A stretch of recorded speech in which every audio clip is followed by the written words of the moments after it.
New figures reveal the number of people being treated for shopping addiction is rising, with one group of treatment centres seeing 15% more people in need of help for this particular kind of shopping addiction in just the past 6 months. Yeah, and I guess can't wait to get on. Joining us now is Maddy Alexander-Grout, who racked up £40,000 of debt when her compulsive spending spiralled out of control. She's here with Zahim Ahmed, the head of therapy at UK Addiction Treatment Centres. Maddy, thank you so much for coming. Now, we've been saying all morning that a lot of people will be watching this now, you know, and they've seen it in the news this morning, thinking, God, is that me? Could you start by just defining, at what point did you go, well, this is not just me shopping for stuff, which we all do, this has now turned into an addiction. What makes an addict? Well, I think the issue that I had was that I would wake up every single morning and want to spend. Right. My impulse spending was so bad, and it was all linked to depression, anxiety. For years, I felt because it gave you a sort of buzz or something. Absolutely. But it's a temporary high. So I was searching for that dopamine hit. And people joke about, I'm a shopaholic, or I love shopping. Bit of retail therapy. Yeah. Exactly. Yeah. But that was me every day. And what kind of things were you buying? Were you buying things for yourself, for other people? Was it stuff that you needed in your mind? I never needed any of it. So it was all stuff like shoes, clothes, bags. At the time, I was at university, so it was like going out, drinking, and I would be pretty generous with my money. And hang on, is this going on a credit card then? It was, yeah. I didn't spend my own money. Wow. And I knew that there would be consequences eventually.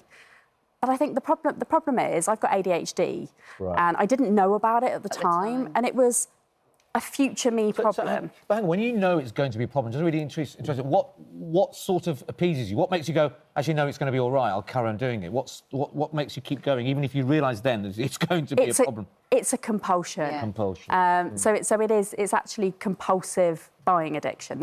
It's a real thing. And so were stuff just with tags just lying around your room? I'd always wear them. You would always use everything? Yeah, it was always used. And when did you realise that you needed help then? So it was really kind of towards the end of university when I was in £40,000 of debt, and how many credit cards did you have? About 6. You had 6 and over what period of time did you get into £40,000 debt? Just over 2 years. Right. Wow. So gosh. I was spending, and it was because of the emotional underlying stuff. But it's also, and we'll turn to you here. It was also, Zaheen, because we've got it all on our phones, and because it's all you can just pay so quickly, and before you know it, you've tapped your way into something. I've done impulse buying, and then something turns up and I think, I don't even remember buying that. You think, oh, gosh, OK, that's a bit silly. Because you wake up, you're an insomniac, you think, oh, I might need that, I might need that. I'm not saying I don't have a problem with shopping in that sense, but there's a sense of it that I think we all recognise, the quick ability. And is that something that you think has exacerbated shopping, or in fact made it an addiction? After pandemic, this has become really big thing because everyone is doing online shopping, and with shopping addiction, it's really important to understand that a person is, we all do shopping. However, if there are consequences, like, we are maxing out our credit card, so financial cost, relationship costs, psychological, emotional costs. And when you say relationship cost, what does that mean from the therapy point of view? If someone is spending that much money, they will be, the financial cost will be a burden to family. And the off switch is broken, right? We are compulsively buying. Have you identified, is there a threshold? Because I think there's still a lot of people going, well, where am I on this? Because a lot of people are building up bills on credit cards. That's what credit cards are there for, in a way. So where is the line that you go from actually that's sensible and that's within the parameters, and I feel in control, or you're an addict? Because from what you're saying, there could be a lot of people watching this show right now who are actually addicts without realising it. So, if I define it, if someone is shopping and there are negative consequences, a person is unable to stop. That stopping part is the really important part. And on top of it, it is obsessive and compulsive. It goes into, mental health side, anxiety, depression. So it's very much like alcohol and drugs, isn't it? Yes, it's that same. it It's is. like if people at home now, if you're thinking, well, if you can't stay away from shopping for probably a week or a couple of weeks, then you may well have a bit of a problem. Yes, and person will be in denial. And the denial is, I'm powerless over my shopping addiction, and my life has become unmanageable. It's really fascinating, isn't it? And what were the consequences for you then? I mean, I became homeless at one point. Gosh. I had bailiffs knocking at my door. Because you were choosing to shop instead of paying your rent and paying your bills. I fell out with my housemates, because I was prioritising shopping over paying my bills.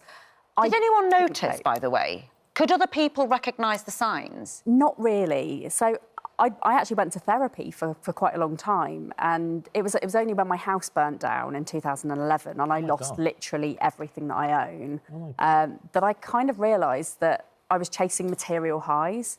And that was the thing that kind of changed everything for me. I'd already started to pay off my debts, but that was when I realised, and then the ADHD diagnosis just confirmed. And how much do you blame some of the online, like Shein and Temu and all these, and we have got right replies from them, and we have been in touch with them, but they're all over social media. I mean, I don't even shop with them, but it comes up on my social media. Absolutely. Is there Is it too easy? Do they make it far too easy to make a couple of clicks and spend 100 quid? So, you've got Amazon. I mean, they invented the one click. That is like the start of it all. Temu with their buy now, like the spinny wheel, and then you have to do a minimum spend, and you have to do it within you've got 6 minutes to go and fill your cart up. And that not only encourages people spending money that they don't need to, but it adds to the problem. We have been in touch with Temu, and they say we regularly review our features in response to customer feedback.